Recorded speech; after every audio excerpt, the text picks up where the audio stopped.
Okay. Thank you so much for taking out time on a Saturday morning. This is the fourth event for Star Parents, a group that's been founded in Gurgaon to connect parents together and give them opportunities to connect various stakeholders. I won't take much time today. The speaker today is somebody you'll be amazed to hear. But to introduce him, I'll call on Sandeep Pooja, who's the founder of Vega Stores. He's the person who's actually got Govinji for today's talk, so I think he's the right person to introduce. I'll just ask him.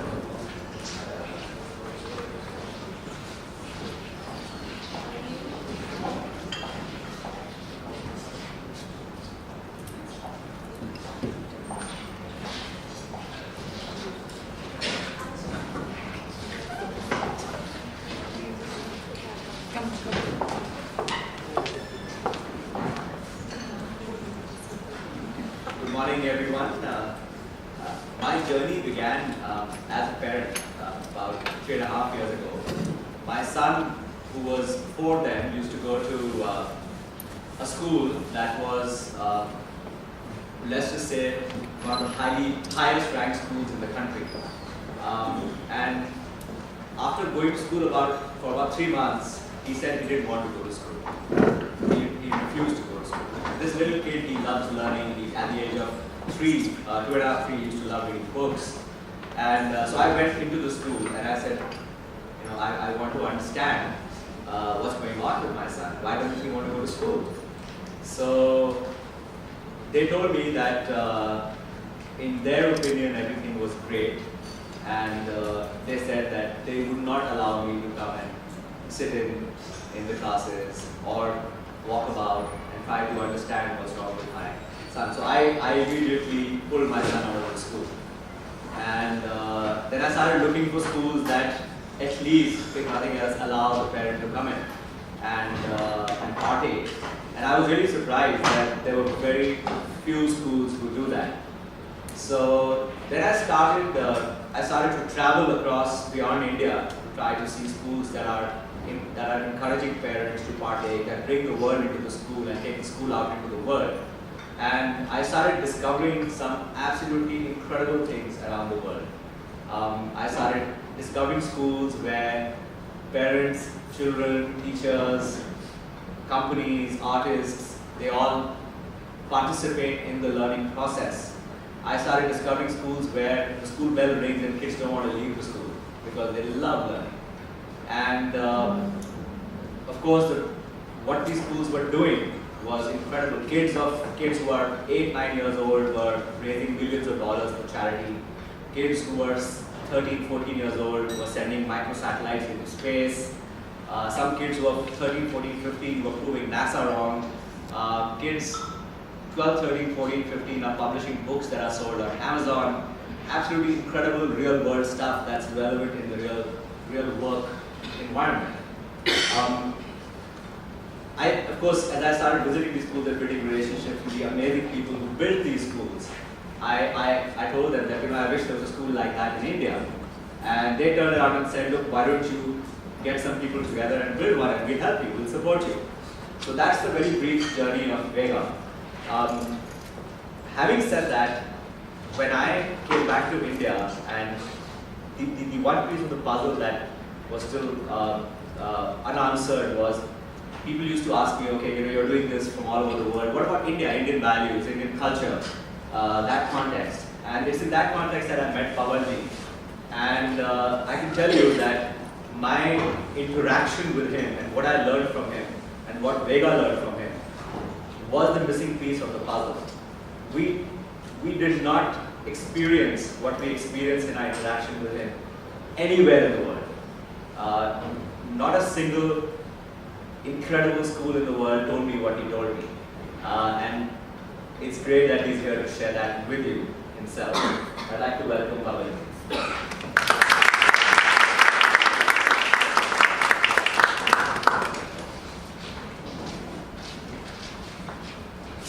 Namaskar.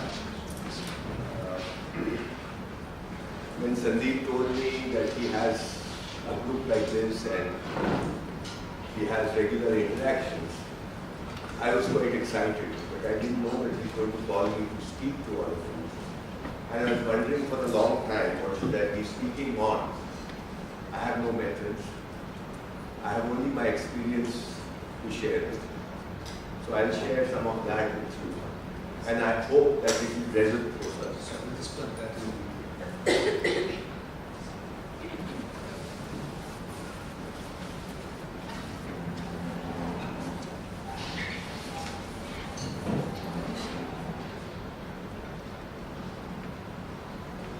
I just hope that my learning, my experience will speak to you somewhere eventually. My journey began about 26 years ago when I decided to leave the city life and migrate to the hills, to the mountains, to lead a very simple, quiet life there. I was deep into Vipassana at that time. And I thought I'll spend the rest of my life learning a little more about myself and writing a little bit, reading and meditating. While I was in Missouri, just so happened that since I'm interested, I should say, politically, socially conscious person, it's there in me. So I would venture out into villages around Missouri, north of Missouri, just to see their life, how they're living, what they're doing. Their architecture was very beautiful at that time, not anymore. So I would go visiting these villages, and after 4 or 5 such visits, one of the village heads, Pradhan, he said, "Lagta hai aap kuch karte varte nahi. You don't do anything." And I had a small Maruti car. So he assumed that I was well off financially also. So he said, "Kuch kariye, acha kaam." So I said, "What?" So he said, "Why don't you start a school in our village? There is no school there." See, if you go north of Missouri or go north in Nainital side, all over Uttarakhand basically, you will rarely find a village which has more than 100 households. They are very small hamlets, 15, 20 families in each village. So the population is very low in the village. And the government at that time, 26, 27 years ago, would have one primary school amongst 5 or 6 villages. A cluster of 5 or 6 villages would comprise of a Gram Sabha. So there would be one primary school on an average in one Gram Sabha, which meant that 5 or 6 villages were left out of the schooling system because little children find it difficult to walk 2-3 kilometers, 5 kilometers from their village to this village where the school is located. So as a result, most children were not going to school. So we started the school. At his request, he gave us a small room, half the size of this hall, and me and my wife would go and teach there every day. We thought teaching young children, especially village children, is the easiest thing to do. I had no background in education, but I assumed that I knew everything. So this is something that I would like to speak on, the difference or the distinction between assuming and knowing. At that time, I assumed that I knew, but actually I was assuming and I was not aware of my assumption. Once we started this school, after 4 or 5, 6 months, when we became a little friendly with the village women. When I say friendly, I mean we built up a relationship. When the relationship is built up, when you become comfortable with the other person becomes comfortable with you, the formalities go out and a real authentic relationship builds up. It takes time.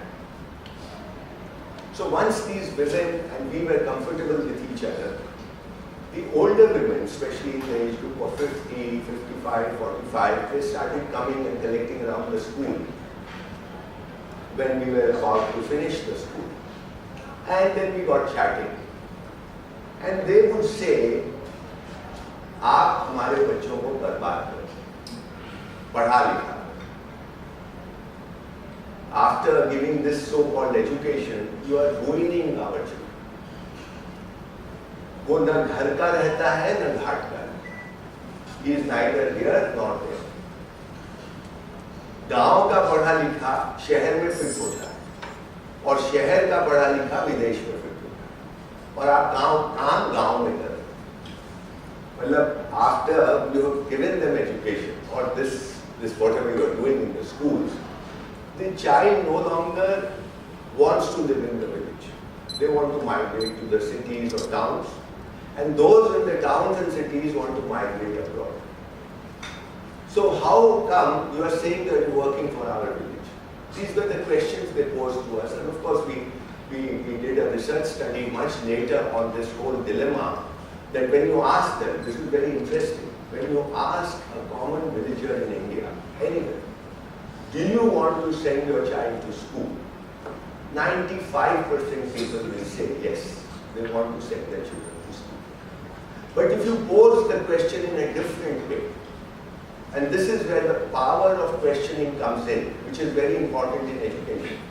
If you pose the question, are you happy with the child going to school? The answer will be different. In our case, it was no. The children get ruined. Why do they get ruined? Because now they are reluctant to work in the fields, they are reluctant to lend a helping hand at home. They think they have become developed. They have arrived. So they say, the women used to say, this boy, after having gotten this kind of education, the whole day he struts around with his hands in his pockets. And he's very reluctant to help us. We have to force him. Earlier he would voluntarily help us. And the girl, I don't know what you do in school, but she starts putting nail polish. And this nail polish hand, the fingers with nail polish, doesn't want to go into the gobar. वो गोबर में हाथ नहीं डालना चाहता, और गोबर तुम्हारी life line. Everything happens with that. We heat, heating के लिए काम आता है, खेती में काम आता है खाद के लिए. So what are you doing? These were serious questions. We could not ignore them. And once we started looking at them closely, we found the truth in these things. And let me go a step further. And I would say that this problem, the problem is that somewhere the children start feeling that their own, and when I say their own, I mean their lifestyle, I mean their language, I mean their anything, their knowledge systems, anything which is their own is not good enough, is backward, pichhda. And they assume, they don't know, they assume that anything which comes from the cities, from the towns, from the west is superior, is good. This is an assumption which they form after having gone to the school for 4 or 5 years. And if you look at it very closely, then I would say this is the same syndrome happens in Doon school. It happens in Delhi schools, anywhere in India. And I would guess that the same thing happens in Bangladesh, the same thing happens in Pakistan. I don't know about Sri Lanka, but Nepal, the same thing is happening. It never happened 30 years ago, but now it's happening there also. We have to explore what is it. I was in a fix, I didn't know. And then a person came into my life. His name was Dharampal, he is no more. Dharampal, he had done seminal research into pre-British Indian systems, societal, political systems of India. He had done all his research. The basis of his research was British archival documents. When I got in touch with him for I was organizing a seminar, because I had read one of his books called The Beautiful Tree. Now someone has plagiarized the name, so let me warn you. some person from America called Tooley has written a book exactly in the same name and not even given any credit. In passing he's mentioned Dharampal somewhere. But the original, the Beautiful Tree, is by Dharampal, which was published about 35 years ago. We have republished it from our organization. When I read that book, I was completely dumbfounded. I was shocked because my assumptions at that time about Indian schooling system, Indian schools, Indian education was that we were not educated. The education, so-called education, came because of the British. In India, before that, there must have been some gurukuls where only the Brahmins may be going to the school, reading the Vedas and the Upanishads, but otherwise the larger population never went to school. This myth was exploded by British archival documents. Before British really set up and they started thinking long term about India in the early 19th century and late 18th century, I'm talking of the period between 1750, around 1750 and 1830, this 80-year period, they were still tentative about India. And at that time, they were trying to understand what India was. So they went around different parts of the country, collecting a whole lot of data through observation and hard facts also. So there are 4 major educational reports of that time. William Adams' report pertains to the area called the Bengal-Bihar region. Now this Bengal-Bihar region is present Bengal, West Bengal, present Bangladesh, because it was all part of Bengal, Bihar, and a large part of northeast India, and parts of Orissa. So it's a very big region, the Bengal-Bihar region of that time. The report says out of 100,000 villages, there are 100,000 villages in that area, in the combined India, which means Bangladesh and Pakistan together, we had almost 7.25 lakhs villages at that time.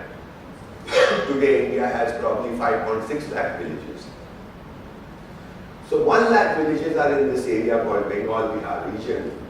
There is not a single village without at least 1 school, which means there are villages which have more than 1 school.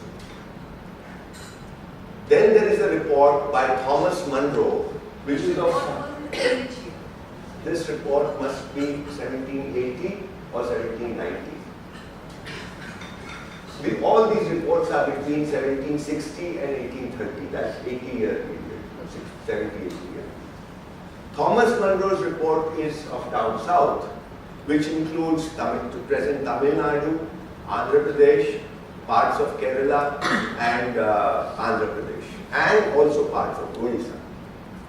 Out of 50,000 villages, the report says exactly the same thing. There is not a single village without a school.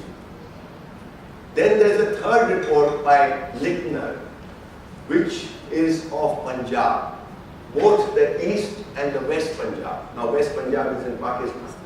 So this is again a very large area. The report says exactly the same thing. There's a fourth report, which is from Bombay Presidency area, which includes Karachi. Up to Karachi it goes. That is again a large area, and it almost says the same thing. The most interesting report is of Thomas Munro, because in that report you can find demographic composition of the students going to schools. So caste-wise composition. And if you see that, then you find it almost matches the demographic composition of present-day India, which is that 80% of the children going to school, both girls and boys, are from Shudra and Atishudra Jatis, so-called scheduled caste and backward communities. 6-7% are Brahmins, 6-7% are Vaishyas, and 6-7% are Kshatriyas. The rest of 80% are Shudra and Atishudra Jatis. It's a mind-boggling figure. I have no idea. So I called Dharampal for the seminar, and then we started a beautiful relationship And for almost 10 to 12 years, he used to come every year to my home in Mussoorie, where I lived. So I spent about a month or month and a half, 2 months, just staying there in summers, because otherwise he was staying in Wardha, in Sevagram, Gandhiji's ashram, near Nagpur. But it gets very hot during summers there, so he would prefer to come to Mussoorie and spend his time with me. I discussed this issue with him, what these women were saying. And he said, he just smiled and he said, have you read Mahatma Gandhi? Now, no one had ever asked me that question. People assume that we know Mahatma Gandhi. In India, everyone knows Mahatma Gandhi. But he didn't ask me, do you know Mahatma Gandhi? He asked me, have you read Mahatma Gandhi? I said, no. I've only read some quotations, which everyone has read. But I have not read Mahatma Gandhi.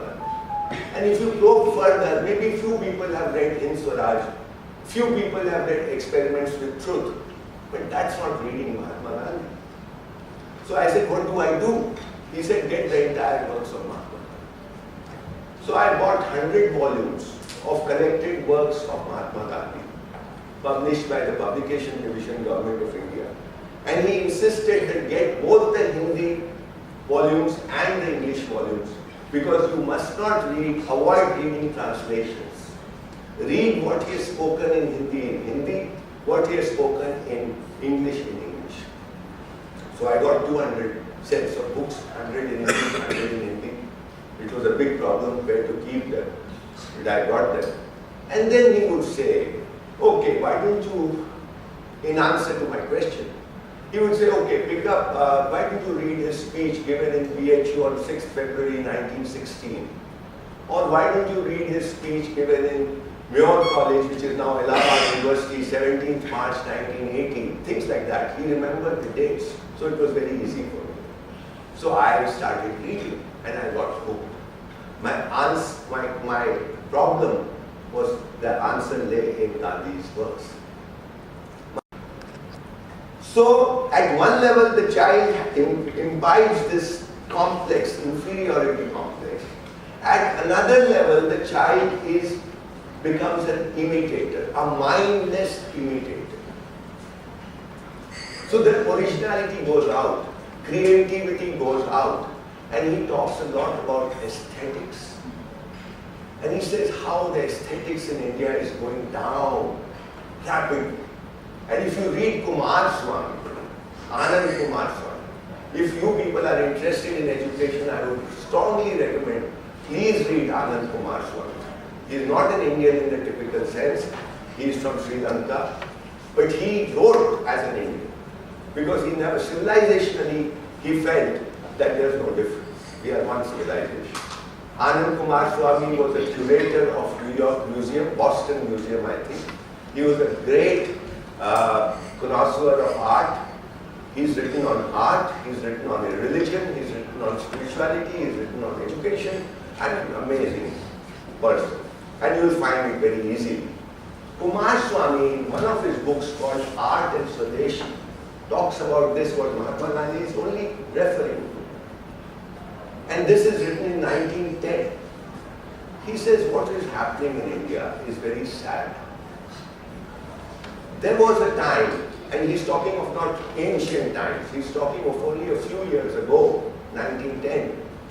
He says there was a time when in Indian homes, whether a rich man's home or a poor man's home, you could not find a single object which was not aesthetically beautiful and of some use. So it had both utility and it was beautiful. And he says now the homes are being inundated with European superfluities, and how it is changing our sense of aesthetics. He gives two examples. Raja Ravi Verma's paintings, beautiful paintings, and he drew every god and goddess, right? From Lakshmi to Ganesh to Parvati to Shiv, to Ram, everyone. Now these paintings were beautiful, aesthetic paintings. They went to Germany because Germany had just started printing presses, color printing presses, Heidelberg. So these paintings were taken to Heidelberg, and at that time the color printing was in its rudimentary stage. So they had only 4 prominent colors. They had bright red, bright pink, blue, green, probably yellow also. But these are very bright. So Raja Ravi Verma's greys turned into deep green or something like that. They converted these colors, which were earthy colors in the original painting, into gaudy colors. And these paintings came back to, the prints came back to India and reached every Indian home. Because they are the prints of gods and goddesses. But the colors had changed. And these colors started impacting our aesthetic sense. Then he talks about how this carving, which was used to be done in stone, has now, they've started making tables with carved top. These are being groovings on top, where you can't even put a glass, it will start shaking. So he's saying this is what is happening. We are keeping objects which are of no use. And we are losing our sense of aesthetics. Mahatma Gandhi refers to it only slightly. When you connect the two, you understand. It is about the same time. Mahatma Gandhi is speaking around 15, 16, 17, and Kumar Swami is talking in 1910. So, this is what I got out of it. I could understand what these women were saying. But then I wanted to know what is happening now. So we took up textbooks. We picked up 6 different kinds of textbooks in India. We picked up textbooks of CBSE, the NCERT books. We picked up textbooks from ICSE. We picked up textbooks from Tamil Nadu board. I don't know Tamil, but a friend of mine helped me.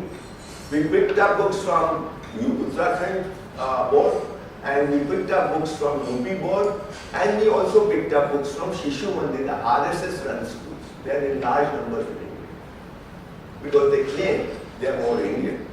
So we picked their books up. Yes. Yeah. You said that when the reports were done in 17, 80 and whatever, that time there was at least one school in each village. In these 4 reports. Yeah, Yes. but now you were saying that in 5 villages there's one school. So what happened? Yeah, I can go into that. I'll touch upon that. Yeah. They all got destroyed in 50 years' time. And there was I a mean, reason. the school should build up when they destroy them. Yeah, but there was it was run on it. I'll tell you how. I can go into that. Give me one. Or should I answer your question first? What happened was, you see, we have to understand how these schools were run at that time. There was no central system. Like today, schools are run under the central board, even if they are private schools. There is no centralized system. These schools are managed and run and financially supported by the local community. There is a system in India at that time that the Raja or the Nawab, if the Raja is ruling, say, about 5,000 villages, about 10% of the villages are considered, they're given a name called Manyam villages. In south they are called Manyam, in north they have some other name, but the concept is the same. Approximately 10% of the villages, their revenue does not come to the king or the Nawab. The revenue gets distributed among the people. It's not that the king collects the revenue and then distributes it like today's times. When you collect the tax and then you allocate the budget, it's not like that. The revenue directly goes to the villagers. It doesn't come and then go. There's no budget drawn. The revenue is fixed. How is the revenue fixed? The revenue is always, it has a name, it's called Chauth or Chhat. Now Chauth is 1/4 and Chhat is 1/6. So whatever is the production, whatever you produce, 1/6 or 1/4 of that is collected as revenue by the king or the Nawab. The same amount from those 10% of the villages goes to the village, and they can do what they like with it. So they run schools, they make. So they were so advanced that they wanted the kids to study that time, and now they are going backwards. Please let me finish. I mean, I have no straight answers, but we'll have to make conjectures what happened. Yeah. So when the British came here, they said this collection of revenue is very unscientific. Mind the word unscientific. Everything is happening in the name of science today. We get if someone says this is a scientific fact, then we kind of take a deep breath and then counter the person. Science is a big terror. Just like Vedas were a big terror at one time, these days science is a big terror. Whether I understand it or not, but if someone says this is a scientific fact and someone has written this, so it's written on the internet or I can give a big name I have not heard, but especially if it's a Western name, we take a back seat and we say, okay, maybe it's right. We require a lot of courage to fight it. Like 200 years, you require a lot of courage to fight something which has been quoted from the Vedas or the Upanishads or from the Quran. It's the same thing, but science has replaced all that. Anyway, so the British said this is unscientific. And the reason they gave was, we have to run a government. To run a government, we have to employ people, as if the Rajas and the Nawabs never employed people. We have to employ people. And to the employees, we have to give a fixed salary. How can we depend on fluctuating revenue? Because this 1/4 or 1/6 is of the produce. So 1 year you have bumper crops and you get a large revenue. Another year you have a drought, you don't get anything. So they said we can't run a government like this. Good, nice justification. So they scrapped that system. What they did was they took 10 years average of each region. Let's say Gurgaon. So Gurgaon, how much did it produce last year, before that, 10 years. They averaged it out. So they came up with figures in every area that this is the produce from this area averaged out over 10 years. Then the main argument was, see, even if it's 1/4, it is 25%. But in England, you can check it even today. In England, see, there's a word called landlord.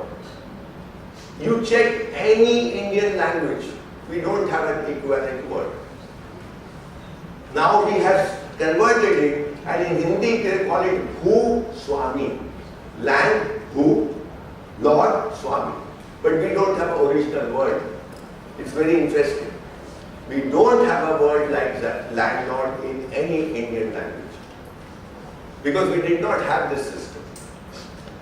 In England, they had landlords.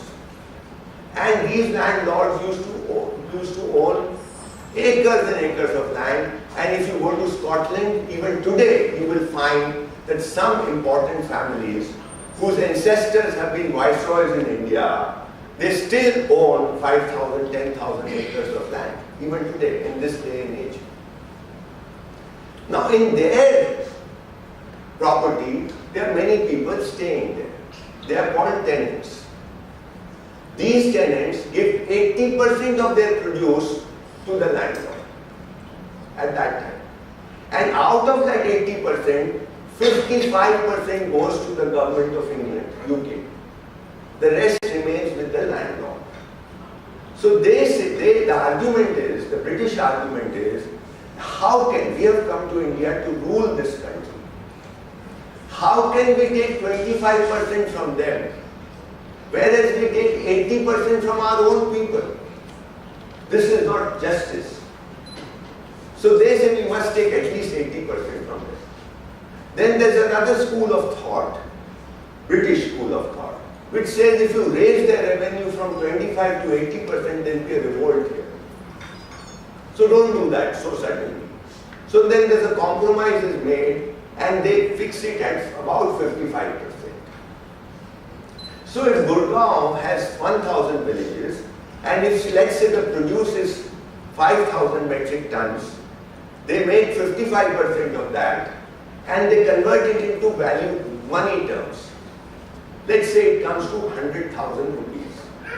So they put the base value in Gurgaon as 100,000 rupees and they ask bidders, like coal auction, they ask bidders, bid for Gurgaon. So you bid 1,01,000, I bid 1,02,000, he bids 1,10,000. Whoever bids maximum is made the landlord of Gurgaon, Zamindar. So he gives that money to the British and then he is given all the rights to collect the revenue as he decides from the local population.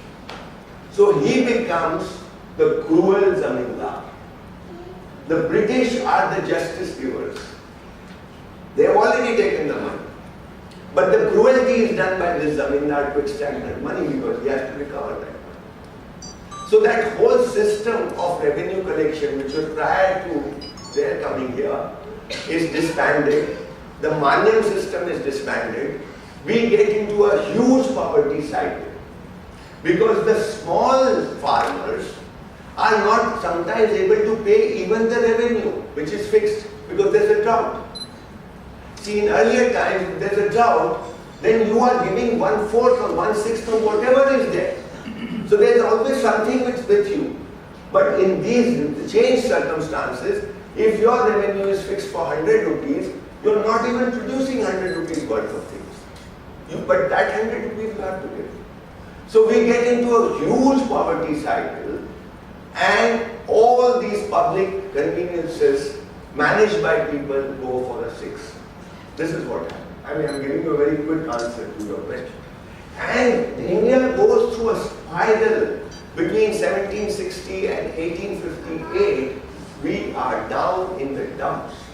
You must know one figure, which is not my figure. These are, these are not research done by me. There is, you must have heard of a book called, it was a very famous book a few years ago, called Clash of Civilization, Huntington. You can pick up that book. Original work has been done by someone else, but Huntington has quoted this figure, therefore I'm giving you this, that in 1750, India was producing 33% of the world's manufacturing output. China was producing 40% of the world's manufacturing output. Together, India and China were producing 73% of the world's manufacturing output. And when I am saying world's manufacturing output, I am not taking agriculture into account. This is non-agriculture produce. So if the world was producing 100 rupees worth of goods, India and China combined were producing 73 rupees out of those 100 rupees. And India was producing 33%. Major production was of steel and cotton. Of course, other things were there. So in cotton, even now you have a glimpse. Women who wear saris, they would know that saris today are known as Chanderi, Kota, Dhakai. These were centers of production of cotton material. So such large production, India was a rich country, such large production, who were producing this? This was not produced by Reliance. This was not produced by Airtel. This was produced by our ordinary OBCs, the scheduled castes, the Karigar Samaj. Not the Brahmins, not the Vaishyas, not the Kshatriyas. By 80% of our population who are now considered as backward and scheduled caste. The Kumhars, the cotton weavers, the silk producers, all these are backward scheduled caste communities. The leather producers, they were producing such high volume of goods and they were not in a guild. They were all their own, their ownership was their own. They were not working for someone. They were entrepreneurs in their own right. All this was systematically destroyed because of Lancashire and Manchester. We need to know these things. Sometimes you may get this feeling, what do we do with this information? It's not of no use. Of course it's of use. You need to reconnect. Our children need to reconnect with our past. That doesn't mean going back into the past. It's just getting reconnected. We need to know who we are. We need to have a good self-image about ourselves. So this is all which I understood from by staying in connection with Dharampada. Gandhi helped, Mahatma Gandhi helped, Kumar Swami helped, many others helped. But I could see, I could form a picture of what has happened to us, especially over here, in the psyche of the Indian people. Okay, so this is one part that I wanted to touch upon. But basically what I'm saying is, see, there's a beautiful word in Hindi and probably in all Indian languages. When we hit the target, Angrezi mein hum bolte hain, when we hit the target, when we meet our objective, in Hindi we say Lakshya Bhedna. Bhedna. Bhedna means you hit it, right? Bhed kar diya. But bhed has another connotation. Bhed would mean penetration also. Penetration also. But bhedan also means distinction. Yes. And understanding to me today is all about being able to make the right distinctions. This is missing in our schools. And I would dare to say that the craze for English language is majorly responsible for this. We are losing touch. There is no problem in knowing a different language. Of course we should know English. Of course we should know French. Of course we should know German, Spanish, whatever, Tamil, Bengali. But we must be in touch with our language. You're right. If you go to Western countries, if you go to European countries, even if they know English, they speak in their own language.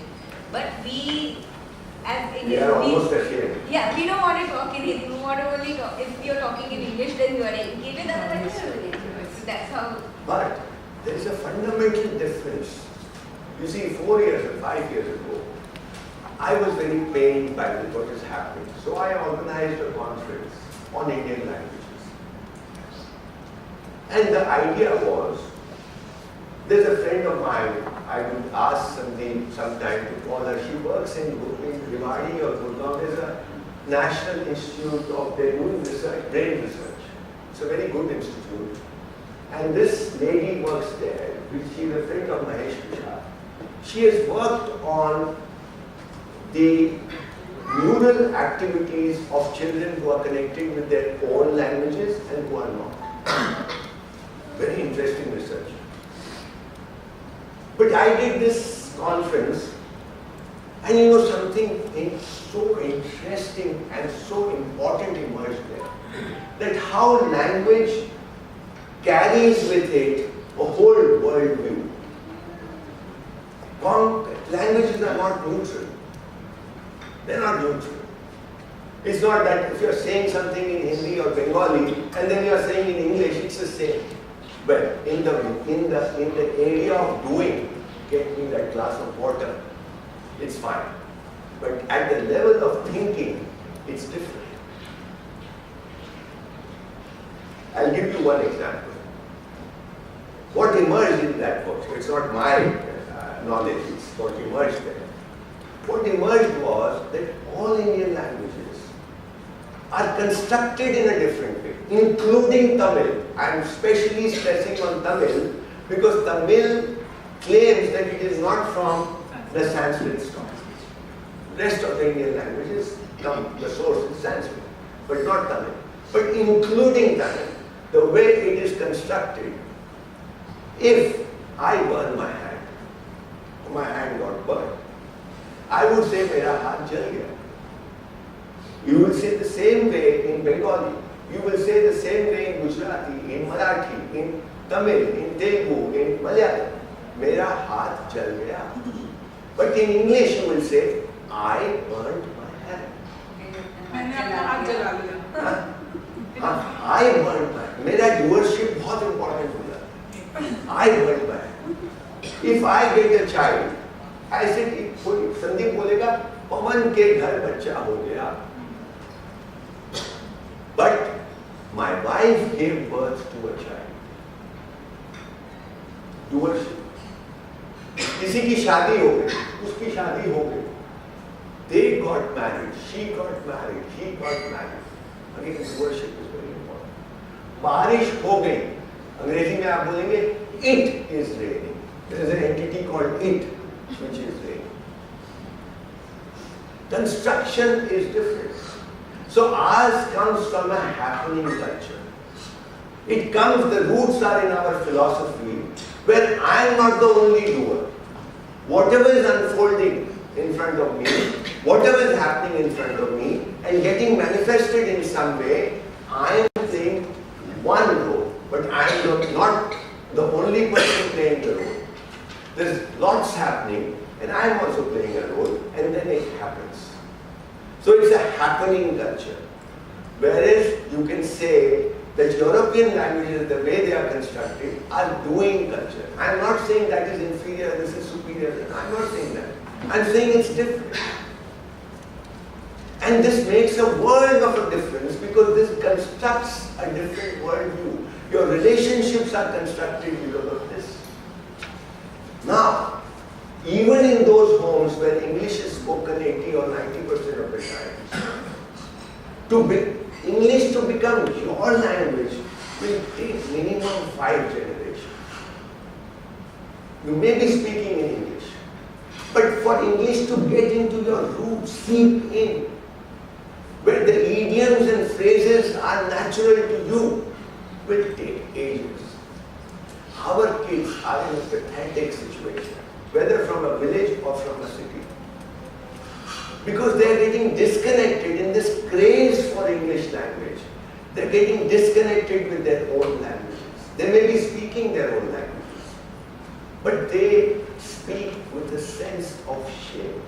They don't think in that language. They don't think in that language. And they feel ashamed, they feel not so comfortable. They speak, तो नौकरों की भाषा है. नौकरों की भाषा है. I would like to quote my daughter over here. Yes, She happens to be a very good reader. yes. But she reads in English, her fault. Right. Today I realize more so. And she's telling me, one day I was just telling her, you have to strengthen your Hindi, and I got some books in Hindi. She's saying, Mama, but I don't have to live in villages. Yes. I just wanted to quote this because I thought this is relevant over here. She thinks Hindi is the language of Indian villages. Yeah, but in school also they've been taught to only talk in English. If they are talking in Hindi, they are punished. But it's happening in the village also. You see what there, the problem is just a little different. In my area where I work, they speak Jaunpuri at home. But in school they are asked to speak in Hindi, which is still better. Because there's some connect between Jaunpuri and Hindi. They come from the same stock. But still they feel ashamed. I have had to work very hard in making my children in the school speak in Jaunpuri with confidence, And pride. without feeling ashamed. And it has yielded huge returns, I would think. So, getting connected with your own language, learn a different language, by all means, become fluent in it, but get connected with your own language. And when I say connected, it's not enough to speak in Mahaprabhu Bhasha. It's to get into the soul of the language, which comes from idioms, from phrases, from stories, from folk tales, etc., etc. From the wisdom which is hidden there. Now what is happening is, in our schools, which I learned slowly, was there is no distinction being made. So, I have made just to give you a glimpse. For instance, we are doing it with even small children.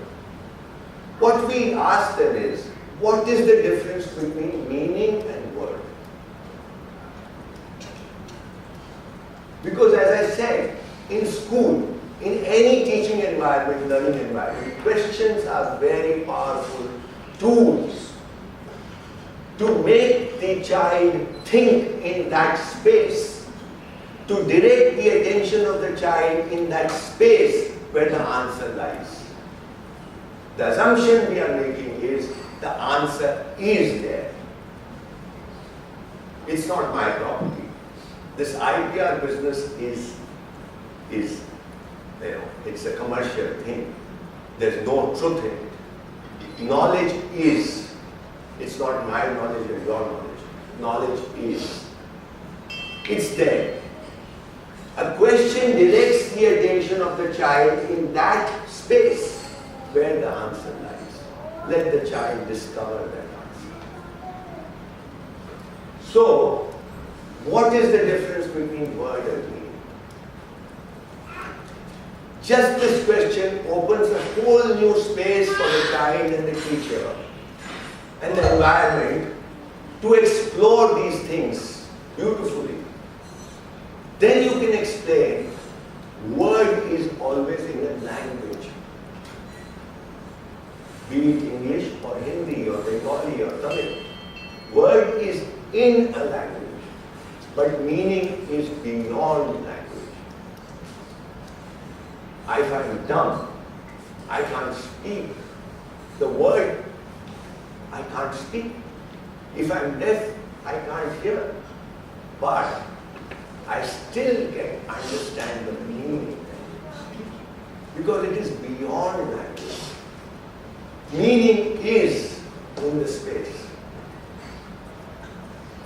When you explain this, believe me, for the first time child starts feeling somewhere, he may not understand it, but he'll start grappling with the issue, my language is not inferior. It's just a language. Meaning, it's not English meaning and Hindi meaning and Bengali meaning is. This is inbuilt in us. We are not like animals. The difference between animals and us is huge in this respect. Animal, by its own, unless we train the animal, our pets, I'm not talking of our pets, a wild animal behaves exactly the same way. His behavior or her behavior is definite. They will, if an animal is vegetarian, they will not eat non-vegetarian unless we force them to. If an animal is non-vegetarian, they are non-vegetarian by birth. They give children, they procreate also in those few months, not throughout the year. So their behavior is quite predictable. Human beings' behavior is not predictable at all. Because each of us has a different notion of what is right. We all try to do the right thing, but each of us has their own notion of what is right. Where does this right come from? Behind this right is either your knowing or your assuming. Either you assume or you know. Are we making this distinction in the school between assumption and knowing?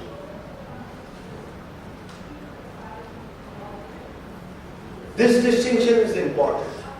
We are teaching children, this is scientific. Let's say the moon is so many miles away from the earth. We are teaching that. And we are teaching it as a Ved Vakya. Without the teacher saying, I don't know, I am told it is so many miles away. I don't know, but scientists who have done some research, they say it is so many miles away. When you grow up, if you can find out, find out. But till that time, you have to believe. This is honest truth. So the Buddhists make a distinction between definite meaning and provisional meaning. This is an important thing. How are we teaching today in the schools? We are teaching the sun rises from the east. In our school, we have changed it. We say the direction from which the sun rises, we call east. East is not sacrosanct. Then God has not said this is east. God, if there is God, the God only makes the sun rise from a particular direction. And it happens to be the same direction every day. We, human beings, have labeled that as east. Thank God. Because it could have been west. Like north is there and south is there. The New Zealanders, the aborigines of New Zealand have turned the whole map upside down. You know that well. So the West has defined, or the so-called educated and the powerful have defined the way things are. We have termed this as East, and now we tell the children, sun rises from the East. This is the first mistake we do. We should say the sun rises, it's the truth. The sun rises from the same direction every day. It is the truth because the child can check. It rises from behind that tree. And the tree is there. I can see that tree. It rises from that tree, behind that tree. Same direction every day. Of course, that direction also changes. As the child grows up, you can make the child aware that even this direction changes between from January to July and again from July to January. 6 months this way and 6 months this way. But forget that. The sun rises from the same point every day, but that point from that direction from which it rises is called east. This is definitive. When we say the sun rises from the east, it is provisional. These are very important things that Sri Aurobindo has spoken of, that Rabindranath Tagore has spoken of, that if we do these small things in the beginning, then the child will grow up as a creative human being. He will not take whatever is written in the media, whatever some great man or so-called great person has said, or whatever is written in the Vedas, or whatever has been said under being scientific as God's truth. He will or she will apply their own minds, and that is what we want. So this is something that needs to be done right from a very early age. I was interested in traditional education because we did a number of workshops, and I called some very profound, very nice people I truly respect. There was a lot of critique of modern education. We all can do that. But then someone said, Santong Rinpoche, I admire him greatly. He was Prime Minister of Tibetan government in exile for 10 years. He was the founding director and vice chancellor of Tibetan Institute of Higher Studies in Sarnath. He's a great philosopher. He's a very humble man. A wonderful person. So one day he told me, everyone either praises the tradition or criticizes the tradition. Do they understand tradition? So I said, I don't know. He said, I don't think they understand tradition. Those who praise it and those who criticize, they don't understand tradition. So he said, why don't you do something? Try and understand what is there in Indian tradition, in Indian education. So we organized 3 conferences and we tried to call people from all the various traditions. Hindus, Muslims, Bauds, Jains, the modern traditions of Mahatma Gandhi, Rabindranath, Vivekananda, or Sri Aurobindo, Jiddu Krishnamurti, everyone. We also called traditional Veds. We called people from the schools of Kathak. So also music, Dagar Bandhus. And what we, at the end of it, all we could understand was that there is a lot of diversity in Indian traditions. Lot of diversity. But one thing is common, and that is that all of them laid a lot of stress on observation. And when I say observation, I don't mean just seeing from the eye, also hearing, listening, also touching, all the five senses. Observation and contemplation. These two things are common in all Indian traditions. The teacher is not there just to give the answer or teach, but the teacher encourages the student to observe, to be silent, to observe, to see, to listen. Not hear, but listen. So what do you listen? Again we come back to word and meaning. We hear the word, but we listen to the meaning of the other. At one level, meaning is common.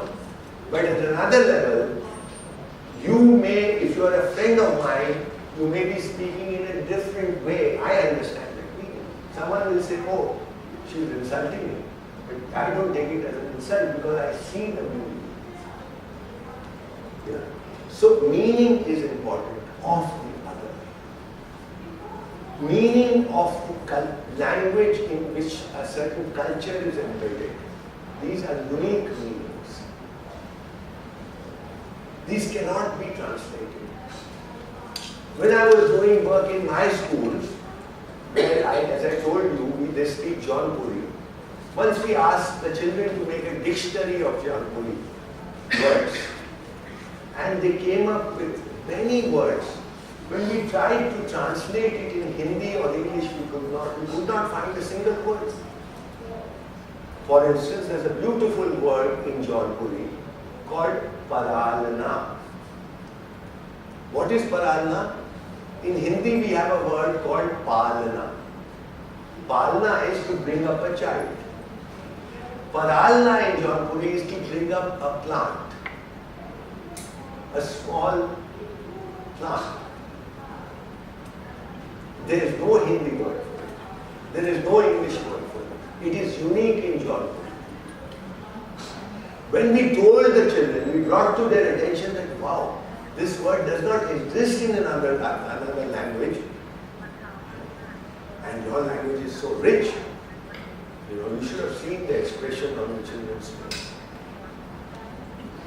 So, now I come to my last bit, because I don't want to just go into this, and you can have a more interactive session after this. One last thing that I would like to do. We found that our children, it's essential that the school does at least two things. One is that the children must get self-confidence. They must feel good about themselves. The other thing is they must become sahaj. Now, I don't have an English translation for the word sahaj. Sahaj means being comfortable with yourself, accepting yourself the way you are, and not feeling shy about it, not feeling sorry about it, not feeling arrogant about it, but being sahaj, the way you are. If the school can do these two things, make the child confident, make the child sahaj, they have done the job according to me. So when we started looking at this confidence rate, we found that our confidence comes from comparison. Mostly. There is unconsciously we are comparing ourselves with the other. In whatever the standards which the market or the present times determine. It could be English language today. It could have been Sanskrit 200 years ago, or Farsi, or French somewhere else. It could be the way I dress. It could be my hairstyle. It could be the car in which I travel. Anything. The standards are set by the world outside. And unassumingly, I make them my standards, and then I compare myself with the other, and if I come up with an evaluation, I am a little superior as compared to the other, then I gain confidence. If in my evaluation I am a little below the other, then my confidence level goes down.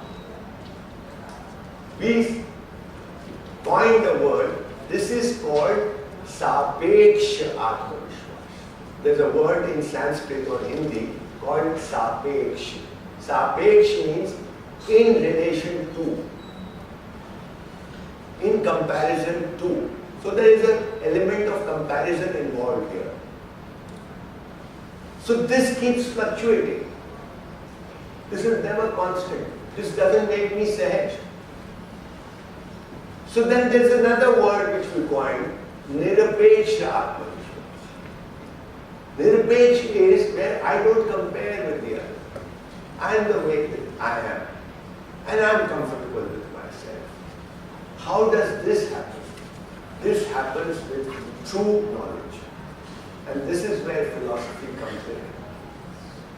True knowledge is philosophy. Nowadays philosophy is shunned. Oh, this is high philosophy. Forget it. But I think philosophy is the root in education. The source from which all subjects get linked, get connected. Be it math, be it language, be it history, geography, physics, chemistry, whatever. This is the only way to connect them together. Philosophy. So if philosophy at the basis, then it's very easy to connect everything. And Nirpeksha Atmavishwas, it does not compare with the other. I could be wearing a dhoti and you could be wearing the latest trousers. Neither does your confidence go up or down, nor does mine. We live in a diverse world. Indian languages never compared with each other. A person could be speaking Bengali, I could be speaking Garhwali, and neither did you feel inferior, nor did I feel inferior. We each treated each other with respect. Garhwal, where I live, is a home where entire country would come and they settled there. Bengalis settled there, Gujaratis settled there, Marathis settled there. In those times when there were no fast trains or cars or aeroplanes, they came on foot and some of them settled there. And they did not know how to speak each other's language, but they understood each other. There was no comparison. Today, the moment English was introduced in India, and please don't think I'm anti-English one, I'm just pained by what is happening. The moment English was introduced and put on a pedestal, this is the superior language, the language of the future. And our languages went down simultaneously. That is the moment when this country became a country of imitators. We are only imitating. We must get out of this.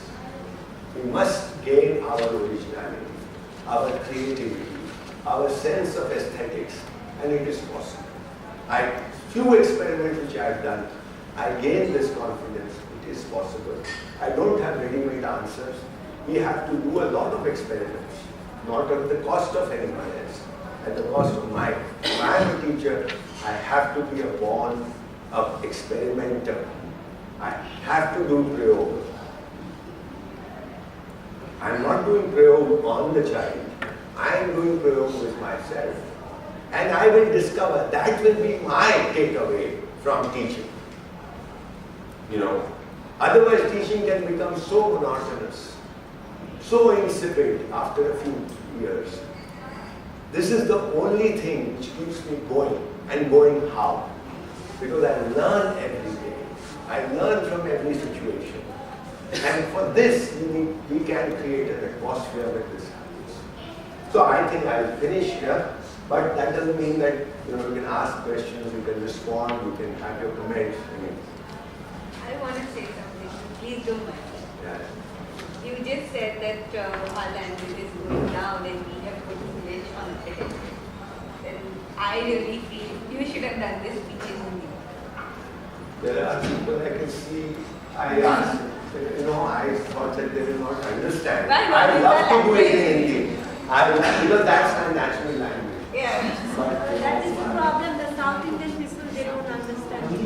No, but I'll tell you, I was very surprised. I went to Bangalore about a month ago, and I was speaking to these IT people, the mid-level executives of IT companies, people from Bengal, people from South, all over the country. Back how Bangalore is. And I said, what she said, I said, look, I can speak in English like any educated Indian. Not the best of English, but I can get by. But Hindi is my natural language. So if it's okay, I'd like to speak in Hindi, otherwise I'll speak in English. And they said, oh, it's okay, I can understand Hindi. Please speak Hindi. And I spoke. And they understood everything. There were many sounds. So yes, they understand. People The understand. basic thing is you should use the language as a means of communication. Not that is the most painful thing is that these days the mothers speak with their children in English. Yeah. And every time I meet some parents that talking in English, and it really hurts me. It's not that I cannot speak, but like I don't know what are really they're doing there to their child. Yeah. Like you But cannot. there is a problem because in school these days they insist on teaching in English. No, They say you are learning English for communicating, for doing job and just- I agree, but but you don't need that language in your home. You don't need at home, but teachers are insisting that we talk in English because in school kids are not able to That talk means and you think communicate. the teachers are superior to you? No, I don't She's think the that. boss of the home? No. She's the boss of the home? No, she's not boss of the home. It's just that we have to follow what we are. We don't have school. They have to I learn. just want to purge this sentence. First of all, sir, I just want to thank you for the most fascinating talk. I have learned today things that I don't think I was even looking at. I come from a Hindi-speaking home. My mother speaks the most impeccable Hindi. I'm just a diluted version of her, and I love the language. But I've just been brought up so much with English around me that I don't speak it so beautifully, and I'm fascinated by it. My daughter is an even further diluted version of me, to the extent that today I suppose she doesn't consider Hindi to be a very important language in her life, and I'm to be blamed. Now, I'm so, honestly, I am so impressed by all the facts and figures that you presented, and I realize how Indian I actually am. Irrespective of the fact that there's so much of Western influence in me, language I speak, the way I dress, but there's so much of Indian in me because I just connected at a very deep level with what you said. Now, if I have to bring that into my child's life, how do I do it? I myself am so diluted. How do I inculcate this when I don't know? I actually didn't know that I didn't know. Today you have taken me into that quadrant where I didn't even know I didn't know all these things. So totally fascinated, very, really would want to imbibe a lot of what you said, but I really don't know how to. So love to know something from you. Thank you so much. Okay, some more questions?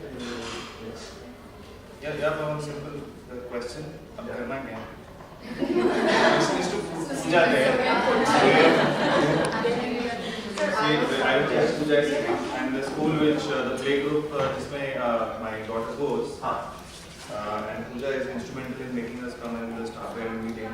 So my question is कि अब करें क्या? Because with हमारी value systems and whatever the way we have been brought up, यही है. This is how it is.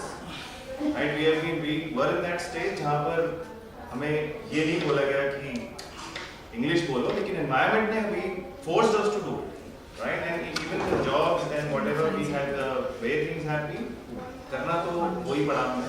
Now with our kids, while whatever at the deep root level, perfect, and there are a lot of questions which you answered without even me asking those questions, which are right, करेंगे.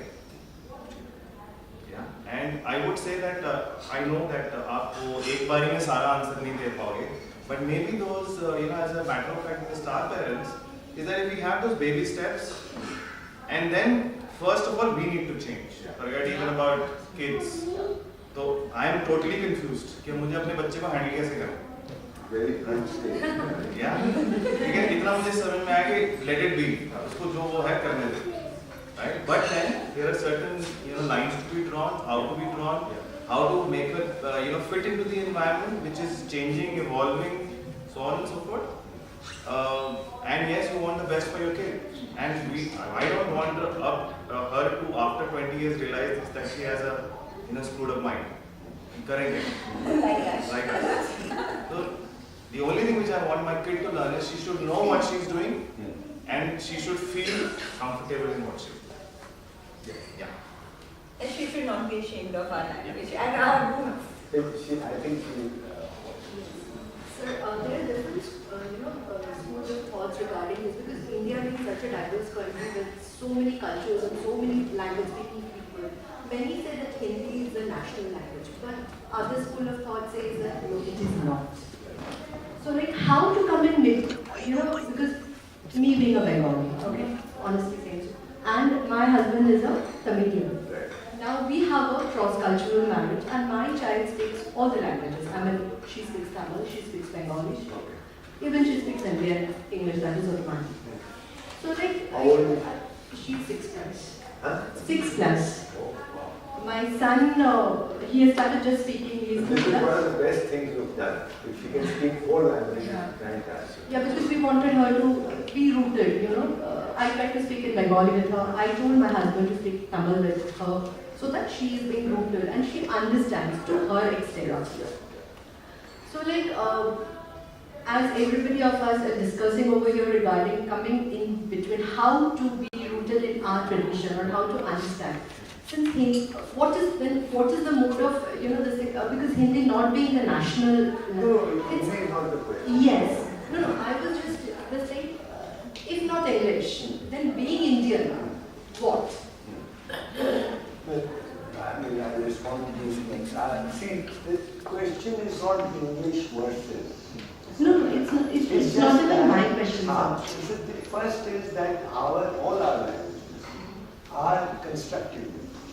Yes. And these languages have a whole knowledge system. Now, I would say that if you pick up certain folk tales from Bengali, or folk tales from Tamil, and you also pick up some folk tales from, Hindi is a very modern language. Before that there was Avadhi and there was Braj and there was Maithili. It's a very Khadipoli Hindi is a new Recognition of the language. Indians outside So the Hindi is Western not culture an issue and at all. all. Okay, you speak Hindi. That's the recognition for the Indians, mostly. But Across the country. We can understand I mean, that's across what the board. we are talking of Indian languages. Absolutely. So if you pick up these and you find there's so much of commonality in these languages, so much of commonality in the stories, in the idioms, in the phrases, there's so much of it. And that is what we need to expose our children, if we can. Maybe we are incapable now, like she said, but your mother is probably. The generation above us, that is probably capable. So expose your children, if possible, it's always not possible, if possible, to that environment which gives them a feel of that language. Feel. It's not read through a book all the time, but put them in that environment where they start feeling comfortable in that environment and they also can appreciate the richness of that environment. That is important. And it's not just a spoken language, it's more and I'm stressing on the idioms and the phrases and the kahavate and the stories. There is wisdom there. There is a whole knowledge, there's a world view there. Like we look at things in a manner of relationship. It's not a linear. This question of what, how and why, if you look at the Indian system, for us, the most important question has been what? Kya? Not why. In the modern scientific idiom, a child who asks maximum number of questions, why, very intelligent child. We have spoiled the child forever. Why is not that, it is important. It's not that important as the question what. And the answer to the question what comes from observation. What happens between different entities for this to manifest? I'll give you an example. I got interested, I'm an engineer, so I've come from a hardcore science background. At one stage, I started questioning many things. And then I got interested in traditional knowledge systems. And a whole new beautiful world opened for me.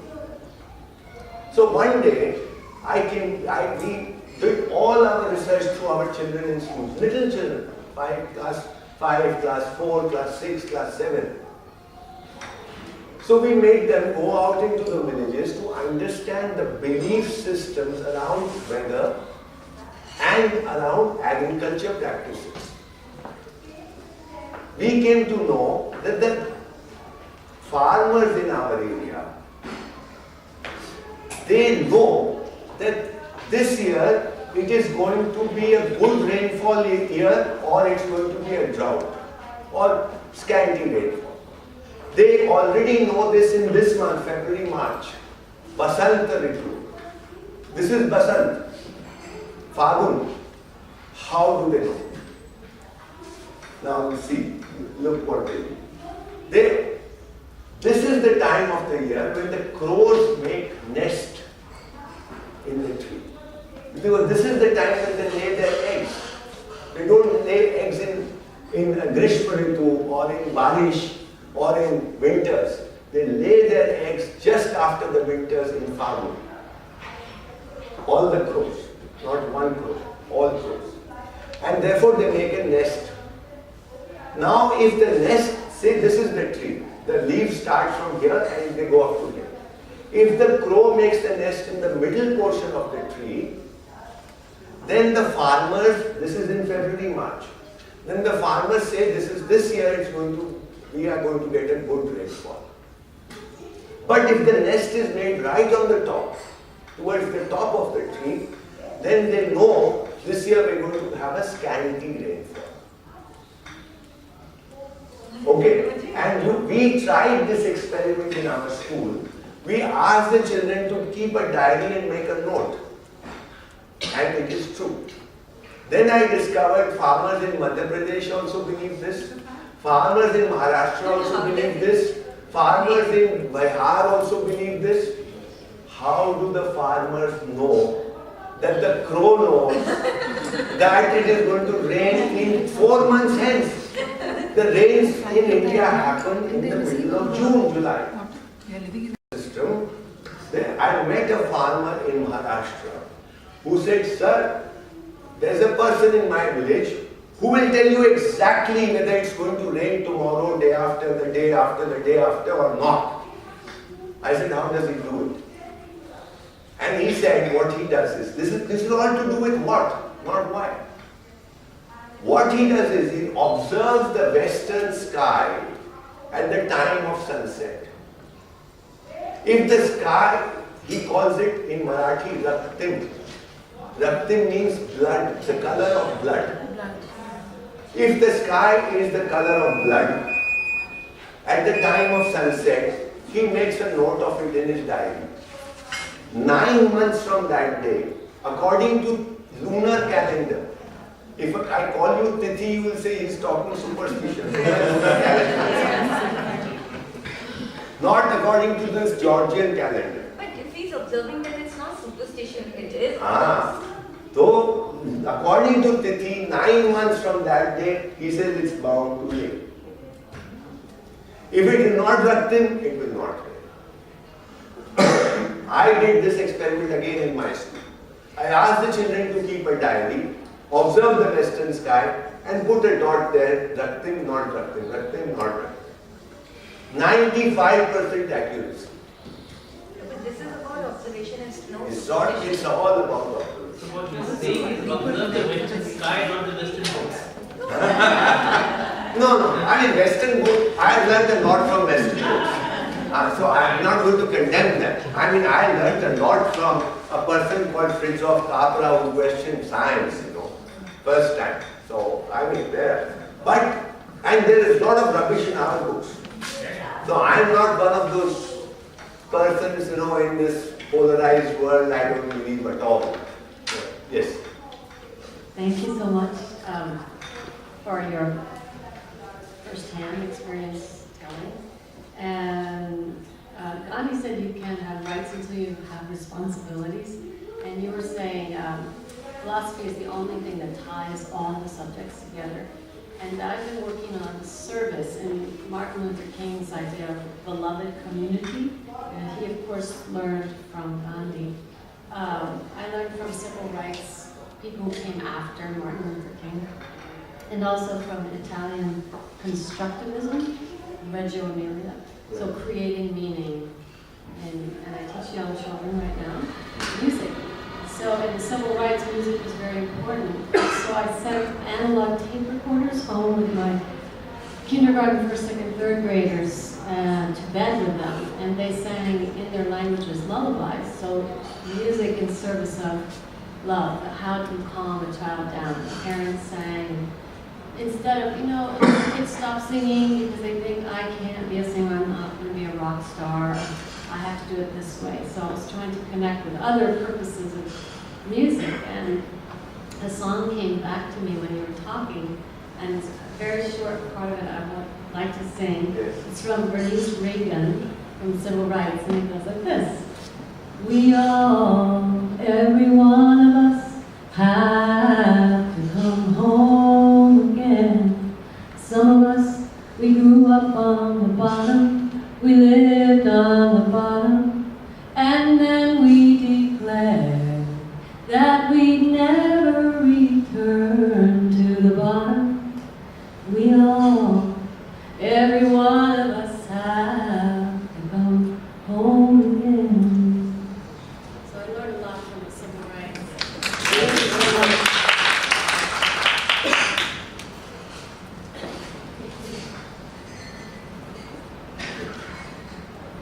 I just wanted to touch on something that the gentleman there said, "Ab karna kya hai?" Come to my mind are reading and music.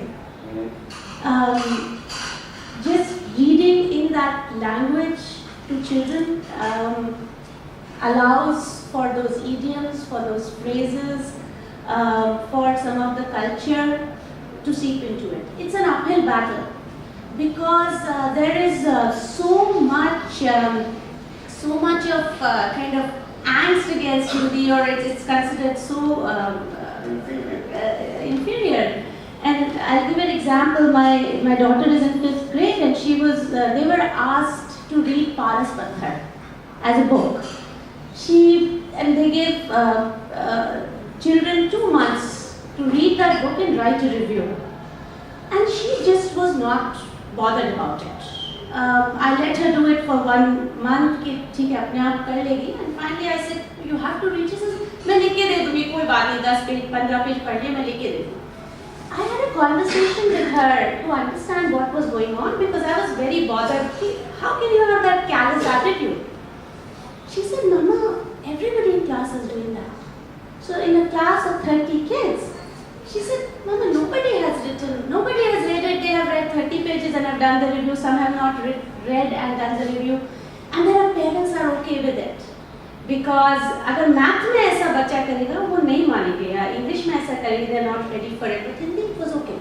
But then I thought उससे पहले मुझे लगा था maybe book is not appropriate for her. And boring culture पे maybe वो चीज़ can't relate. So I said, why don't we do this? You read 1 chapter, I read 1 chapter to you.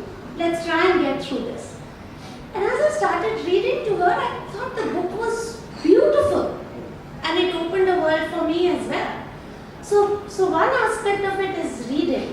To just, between us only, to identify some books that we can begin to read ourselves and begin to read to our children. And the second is music. Again, I see that there is this desire to be known as hearing Taylor Swift and then Nicki Minaj I heard of, and Adele and so on and so forth. And my children were okay listening to Hemant Kumar and Tarak Mahmood and Lata Mangeshkar until they were in 3rd grade, 2nd grade. But the moment she went for a school trip, she says, Mama, I've never heard Taylor Swift and this and this and this and this. And from that day on, Hemant Kumar and Tarak Mahmood became complete passe. But at least I have that control in my house. I play that music, and they will be immersed in that. They will be hearing that. They can fight it for some time, but the value system will stay on, and it will probably come to them.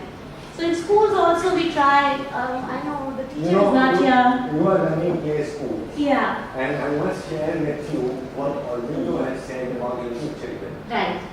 He said our effort should be to sensitize their senses. Yes. Right?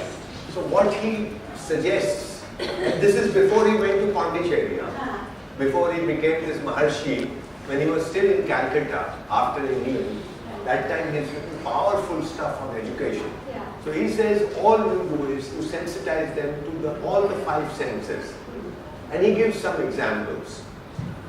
He says you say we can bring some bells in the classroom, right? There are different kinds of bells. There could be a gong, there could be a very, different tuning fork or whatever. So you bring bells, you bring drums, you bring different sounds into the classroom. And you play the bells, then you play the drums, then you play something else. Now they can make the distinction. These are 3 different kinds of sounds, right? Let them hear, observe. Then you hone on to only bells, and then you make a aisi bell, vaisi bell, vaisi bell. Finer distinctions. These were huge distinctions. The sounds between bells and drums, huge difference. But between different bells also there is a difference. So they understand similarity and differences. Today in our culture, we are only showing them differences. In fact, we are not showing similarity. And if we are showing similarity, then we are saying it is the same. There is nothing which is same. They may be similar. There still may be finer distinctions. So he says do it with ears, do it with eyes by showing them different colors, then different shades of same color. Touch, smell, taste, all the 5 senses. And his claim is that if the children are able to make these finer distinctions, similarities and differences, when they grow up, they will be masters in languages. Because all the synonyms that we teach, whether in Hindi or English, are not same. They are similar. Usage is different. So they'll be able to make those similarities as well as those fine distinctions between different words. And in rest of life as well. So yes, you have friends, we are all friends, but there are some differences between one friend and another. So those kind of things, they become sharper, their minds become sharper. This is something that we can do. And I absolutely agree about reading, but reading good, some folk stuff, good folk stuff. That is also important, that they say good funny stories, some stories which have some message. It need not always be a moral story, No. I mean, some funny, nice stories, because even they have some wisdom, and then pointing out those things, bringing them out sometimes. This is important. And music, nothing like it. Absolutely. I think that they need to be exposed to even Indian classical music, if not vocal, instrumental, which they may like. Santoor, for instance. But now about what can be done? This is part of the answer. There are no straight answers, I don't have. But I feel that we need to challenge their myths, which they have imbibed from their surroundings. There are many things they have taken for granted or as true without knowing that they are true. For instance, English is a superior language to our own language. This is a myth. There is no truth in it. Yes, it works in the world. If you want to go and get a job, English is important. But all multinational companies ultimately have to speak in Indian languages to sell their product. That's also true. Right? But that apart, can we challenge their myths about development, about progress, about what is good, what is bad? Can we challenge the assumptions that they have created, which is mostly to do with what appears. You see, one of the women in the village told me, ये school में होना सिखाओ भाई, तुम लोग दिखना दिखाना सिखाते हो. A village woman said, कि अरे होना सिखाओ, तुम तो दिखना दिखाना सिखाते हो. And then much later I was doing a course in philosophy And this gentleman said, he gave me a concept of sthiti gati. What is sthiti, what is gati? He said everything has two elements in it, sthiti and gati. What is it? I feel something here within me, and I show something outwardly. I have respect for you. I feel it. When I speak, it comes out, right? It comes out in my behavior. Okay? So gati follows sthiti, ideally. In today's world, we are not aware of sthiti. We are only focused on gati, dikhna dikhana. So I show respect to you while I have no respect for you. So in our traditional schools, they teach you how to touch the feet. Under the name of teaching respect. How can you teach respect? Respect is meaning, respect is knowledge, respect is feeling, it is sthiti. It's either there or it's not there. How can I teach respect? I can give a demonstration of how to take the world for a ride. Show respect while having no respect. जब तक सूरज चांद रहेगा, राहुल गांधी नाम रहेगा, नरेंद्र मोदी नाम रहेगा, right? So this is the manifestation of respect. If it is in alignment with the feeling of respect, then I am sahaj. If there is a disalignment, then I become asahaj or I become a hypocrite. That makes me asahaj. So how can we make our children sahaj? I feel in today's world, a lot of it is because of the pressure which the environment exerts on us. And this is uncalled for. Can we identify those pressures? But anyways, we can't teach our kids that even if you don't respect somebody, don't show disrespect, right? You're going to that. You make the child aware what is, when you can teach the child that when you have a feeling of respect, do you feel good or you don't? I'm not talking of demonstration. I'm talking of if I have a feeling of, the moment I have a feeling of respect for you, I get my reward. I feel good. And if you feel that I have respect for you, you also feel good. This is the truth. This is true. It's nothing, it's not, need not be proved. This is experiential. You can teach the child that. But if I touch the feet of someone and I don't have that, I don't feel good. Right? That doesn't mean that you should not touch the feet. You want to go ahead, do it. That is secondary. So gati is secondary, sthiti is primary.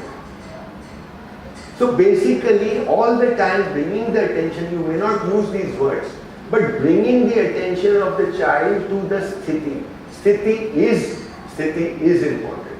And if the gati emanates out of sthiti, then you feel good. If there is a disalignment, you don't. I may get very good marks. I don't know the subject. Possible? I can cheat. I can rote learn and vomit it out, get good marks. That is my gati. What I know is my sthiti. If what I know gets manifested in the marks, I feel good. If I know my marks are more than what I get, I may feel good in front of others, but somewhere I know that I don't know. Right? So this is something that we can keep, if we can understand it a little more. And if we keep this as the basis, and again bring the child's attention to the sthiti, and breaking these myths created by the modern world. Challenging them, not saying this is wrong, exposing. I like to share one small experiment which I did. I think it was a powerful experiment. I asked the children in the class, this was class 7, class 8 children. I asked them, do you lie? Now, of course, everyone's kept quiet. How will they admit that they lie in front of me? झूठ बोलते हैं. तो हम बोले यार मैं भी कभी कभी बोलता हूँ, तुम भी बोलते ही होगे. हाँ सर बोलते हैं, झूठ बोलते हैं. Why do you lie? Must be something, some benefit out of it. So they started exploring. तो एक बच्चा बोला सर डांट खाने से बच जाते हैं, झूठ बोलते हैं. और क्या मार खाने से बच जाते हैं. ठीक है, सब आ गया. गाँव के बच्चे थे. यहाँ तो मार उनको जेल में हो जाएंगे, लेकिन हमारे घर उधर गाँव में मार भी देते हैं बच्चों को, ऐसी कोई बात नहीं. तो मार खाने से बच जाते हैं, डांट खाने से बच जाते हैं वगैरह वगैरह. फिर 2-3 दिन बाद मैंने पूछा, do you speak the truth? Everyone is quiet because they have admitted this lie on. So how will this? I said, yeah, most of the time we are speaking the truth, isn't it? They understood it after some time and they said, yes, we speak. Why do you speak the truth when you lie? You get so many benefits out of lying. हाँ, the lying में एक बात और उन्होंने कही. We also lie to get the praise. So we have not understood something in the classroom. A teacher asks, have you understood? And we say, yes, yes, yes. And the teacher says, shabash. So to hear that shabash also we lie. Then they say, अच्छा सच क्यों बोलते हो बेटा? Then they thought and thought. I just kept on probing them. And they said, sir, दोस्ती नहीं होगी अगर सच नहीं बोलेंगे. So हम बोले, this was very revealing. So I said, दोस्ती इतना important क्यों? Why is friendship so important? So friendship के बिना तो नहीं चलता. We need relationship. So we went into a discussion on relationship. Then I asked them, why is speaking the truth so important for friendship? And you know what emerged? Took a long time, but what emerged was trust and respect. That other person will not trust me, will not respect me if I don't speak the truth. And for friendship, these two are very essential. Trust and respect. After this took about a week. I said, now you do what you like. If I say now, always speak the truth, you're not going to do that. But at least understand the concept. And I think this came. This is all we can do. Make them understand. And what they assume as truth under false assumptions to challenge. That's all. Because there is a dichotomy. Because what I myself, there is a thing I was just saying. There is so much dichotomy between what you want to do as a parent and what school does to them at school. And we have the schools that we have. We don't have too much choice. No, you have. And my child is in class KG, and this current unit that they were having was where we are in place in time, and it's an IB-based curriculum. So they were teaching them that what happens when we migrate, and why do migrations take place? Why migrations have been taking place from the past time? Yeah. What are the benefits of migration? And the thing that they were going to discuss is that when somebody migrates to another country, then you need to adopt their culture. They were telling them you can digest it yourself and adopt their culture. And I put my foot down. So I went to the school principal and wanted to speak about this. I talked to the parents in the class, and I found myself in minority. There were not either parents were not bothered कि क्या हो रहा है समझ लो, or for them it was okay because we are apologists from Indians, especially my generation. Yeah. But I still went ahead and I put my foot down and I told the course coordinator that I'm not going to allow this to happen. You make them global citizens. I have no issues with that. But why don't you tell them that when you go there you adopt their culture? Why don't you go and tell them that you go there and adapt to their culture? Have mutual respect. Because we have moved, as you very rightly said, from mutual respect to tolerance, which has come from the West.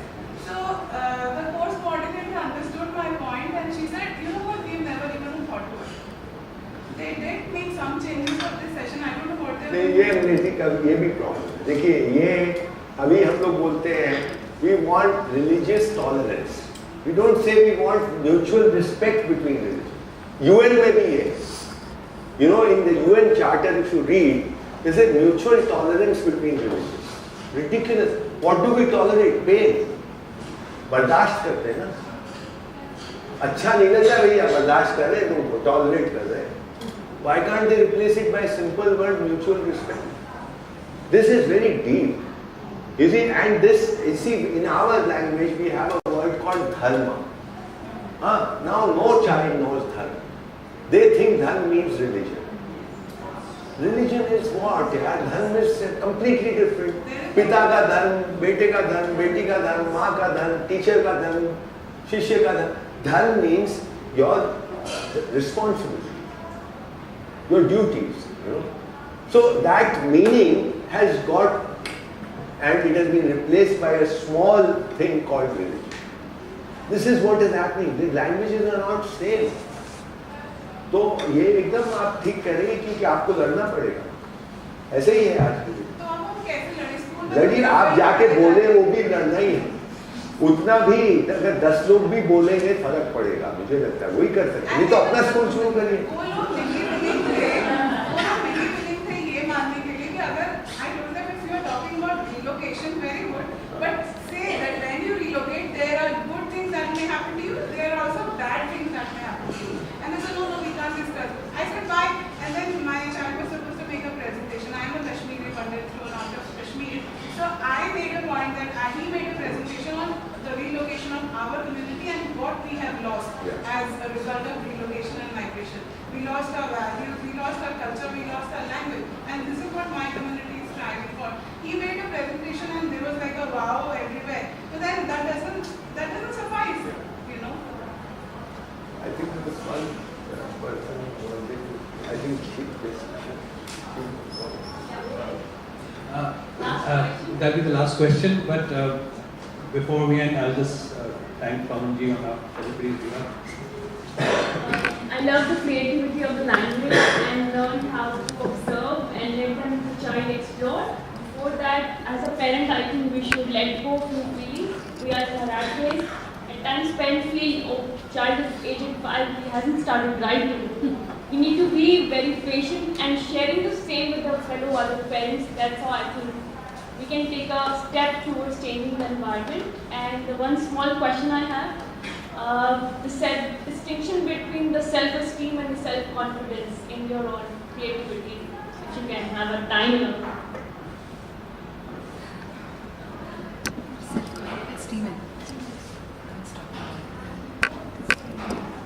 No, I always talk of Nirapeksha, which is that whatever I am, you see, accepting that I am not all good. I have my weaknesses. That doesn't mean I have accepted them in the sense that I will do nothing about them, because they disturb me. So I will definitely strive to overcome them. But at this moment, the way I am, let me be comfortable with myself. This is easier said than done. But if you expand this, then you find that everyone is in the same boat. Right? So let's focus on our sthiti, let's focus on hona. It becomes easier to become comfortable with ourselves. That is Nirapeksha. Self-esteem is a part of that. So that's what I say. I mean, I'm just giving a short answer. But I think, one thing I'll say to parents, that you people relax. Maybe my father never bothered about my studies. हम तो ऐसे ही school में भी पहुंच गए, IIT में भी पहुंच गए, no big deal ना, कोई ने गाइड नहीं किया मुझे. I'm not too unhappy with myself. And many of you are also not so unhappy with yourself. आपके माँ बाप ने भी उतनी मेहनत नहीं की होगी, आप भी थोड़ा रिलैक्स हो जाइए. You are not the only one who is going to, shape your child. वो अपनी जिंदगी लेके आया है या आई है और बहुत कुछ होने वाला है. आप अपना रोल ठीक से प्ले कर दीजिए बस. बट आप इतनी बड़ी जिम्मेवारी मत लीजिए कि मैं ही इसको महात्मा बुद्ध बना दूंगा या और कुछ बना दूंगा जो कि आपके सपने. Don't drop that. वो अपनी डेस्टिनी लेके आए हैं. वो अपने लोगों से मिलेंगे, बहुत सारी शर्तें, दो जुड़वा भाई एक जैसे नहीं होते। आप माँ बाप एक ही होते हैं, सर्कमस्टेंसेस एक होती है, फिर भी दोनों अलग अलग हो जाते हैं। तो आप थोड़ा रिलैक्स कीजिए, बच्चा ठीक ही हो जाए, आप रिलैक्स कीजिए।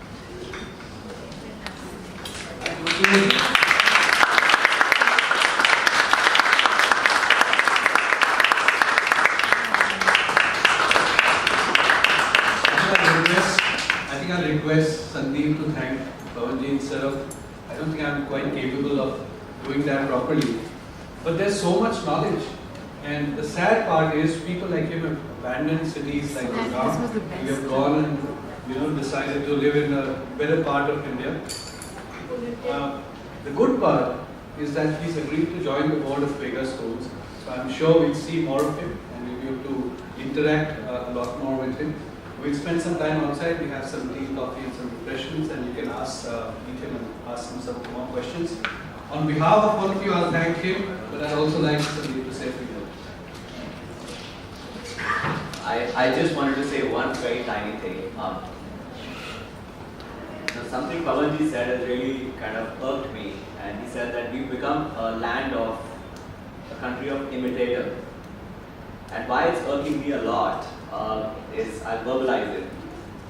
Most of the greatest, the most progressive schools that I've visited around the world, many of them do things differently. But the one thing that they all echo is that the world in 15, 20, 25 years from today, when our kids go out into the world, most of the jobs are going to be gone. They're going to be taken away by machines. So the jobs that are going to be left will require a couple of skills. And what are those skills? Skills are the ability to be creative and innovative, critical thinking, the ability to get to the heart of the matter. And again, Pawanji said that in his own style. I'm very curious that I think we need to kind of think about this, that India 300 years ago helped us imbibe these skills, helped us to be creative. It helped our traditional education systems, allowed us to be better critical thinkers. And these are the skills that the most progressive schools in the world are talking about. That will be absolutely essential for our children to survive in the world of tomorrow. So it's interesting how we need to go back to survive in the future. That's all. Thank you so much, Pawanji.